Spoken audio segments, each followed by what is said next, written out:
Hello everyone, Sterling White here. Great to see you as always. You know the next step. Those of you who are on the YouTube, hit that subscribe button. I believe there's a bell somewhere over there too.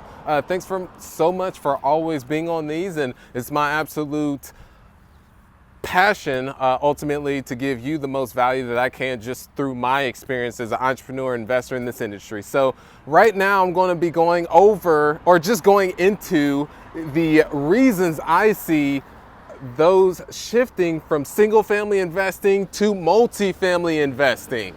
So I want to start off with my story. So myself, I started in the industry. This was 2009, where things were not going so well in the industry, and was able to shift from construction to single family home investing. And this was 2013, where I bought my very first property. That was no money out of pocket. I actually had negative funds in my bank account because I overdrew it, just not being financially smart. And my credit score wouldn't even register when you would pull it. So had no excuses, but was able to find someone who complemented my weaknesses. So that's how I was able to purchase my first deal, and was able to get up to 150 single families at one point, and then decided it became very management intensive, having those in Indianapolis and also Dayton, Ohio. So took a step back and decided, where do I ultimately want to be long term? And it just made the most sense to shift to multifamily. So this was in 2017.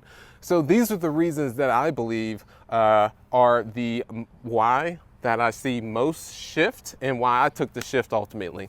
So the first one is just saving time. So myself personally, I was able to get up to 150 single families, and that was a lot in terms of management. And think of it as, when I made the complete shift, that very first 46 unit apartment that I acquired, the time that I invested in that was a lot less than acquiring 46 single families, because I did both, and I felt that it was more beneficial, got a better ROI on time with the multifamily asset. It was one buyer, one transaction, versus with the 46 single families was multiple one-off deals. Maybe would get 2 to 3 at a time, but that was a lot of transaction and volume involved with that.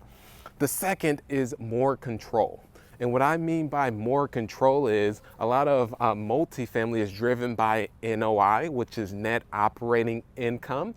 And buyers who are coming in that are buying that asset look at it as a business. So from you as an operator, if you are able to drive that net operating income, then that directly correlates in terms of the value that you're able to get out of that.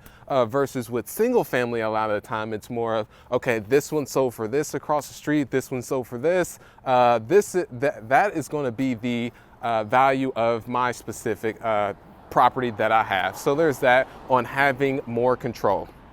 And the last but not least, which is by far one of my favorites, is the economies of scale. So just recently bought 156 units. Woo! That was the largest to date. Feel great about that, but the hard work is even more to come. But with that is, have 156 units in one location, and able to have a on-site manager as well as multiple maintenance techs, versus when had all those single families that were scattered throughout, had to have a maintenance guy go over there, a maintenance guy go all the way up there, and all the way throughout the city. You just have everything in one location.